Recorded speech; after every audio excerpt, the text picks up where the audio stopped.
بسم اللہ الرحمن الرحیم۔ السلام علیکم ورحمۃ اللہ تعالی وبرکاتہ۔ ناظرین اکرام، یو پی میں ودھان سبھا الیکشن بالکل قریب آ چکے ہیں۔ فروری کی 10 تاریخ سے لے کر 10 مارچ تک یعنی 30 دنوں میں 22 کروڑ عوام کی 5 سالہ قسمت کا فیصلہ ہو جائے گا۔ اس دوران یہ نعرہ بہت لگایا جا رہا ہے کہ مسلمانوں کو سیاسی طور پر مضبوط ہونا چاہیے، یعنی کہ نیشنل لیول پر مسلمانوں کی اپنی ایک پارٹی ہونی چاہیے جو مسلمانوں کے حقوق اور ان کی جان و مال کی حفاظت کرے۔ تو اس چیز کو یاد رکھیں کہ مسلمان صرف ہندوستان ہی کا سیاسی طور پر کمزور نہیں ہے، بلکہ پوری دنیا کے مسلمان ایک غلام جیسی زندگی بسر کر رہے ہیں۔ کسی بھی مسلم کنٹری کے حکمراں کو یہ ہمت اور آزادی حاصل نہیں کہ وہ اپنی قوم کے مفاد اور بینیفٹ کے خاطر کوئی بھی فیصلہ کر سکے۔ مغربی طاقتیں مسلم ممالک میں دہشت گردی پھیلاتی ہیں، پھر ٹیررزم کے نام پر مسلم ممالک پر بمباری کر کے لاکھوں بے گناہ انسانوں کا خون بہاتے ہیں اور ان کی فلک بوس عمارتوں کو زمیں بوس کر دیتے ہیں اور لاکھوں انسانوں کو بے آسرا اور بے گھر کر دیتے ہیں۔ لیکن 57 اسلامی ممالک میں سے کسی ایک بھی ملک یا پھر مسلمانوں کی برائے نام تنظیم OIC یعنی آرگنائزیشن اسلامک کوآپریشن کو یہ ہمت اور جرت نہیں ہوتی کہ وہ امریکہ کو ایک دہشت گرد ملک قرار دے دیں۔ اور OIC یہ جرت کیسے کر سکے گی؟ کیونکہ OIC کو تو سعودی عربیہ کے وہ آل سعود چلاتے ہیں جنہوں نے مغربی طاقتوں کے تلوے چاٹ کر حجاز جیسی مقدس سرزمین پر قبضہ کیا ہوا ہے۔ یہی وجہ ہے کہ سعودیہ کی کوئی بھی حکمت عملی امریکہ کی رضامندی کے بغیر نہیں ہوتی۔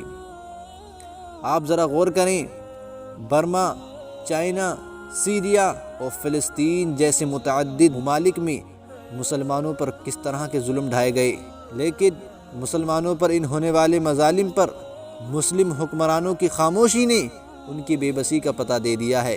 یہ ان مسلم ممالک کے حکمرانوں کا حال ہے جہاں پر 99% تک مسلم آبادی ہے۔ تو آپ کیا سمجھتے ہیں کہ ہندوستان جیسے دنیا کے دوسرے نمبر کی آبادی والے ملک میں، جہاں مسلمان میجورٹی میں ہونے کی تو بات بہت دور، بلکہ ہندوستانی آبادی کا صرف 14% حصہ ہیں، آپ کو پورا حق دے دیا جائے گا؟ مسلمانوں کے خلاف عالمی سطح پر ایک بہت بڑی سازش رچی گئی ہے اور مسلمانوں کو تقریباً 150 سال سے جس طریقے سے جہالت اور نادانی کی طرف دھکیلا جا رہا ہے، اس چیز کو اب ہر ایک عقل مند مسلمان سمجھنے کی استطاعت رکھتا ہے۔ وطن عزیز کی آزادی سے لے کر اب تک مسلمانوں کو سیکولرزم یعنی جمہوریت کے نام پر بیوقوف بنایا گیا، ان کے حقوق ان کو نہیں دیے گئے۔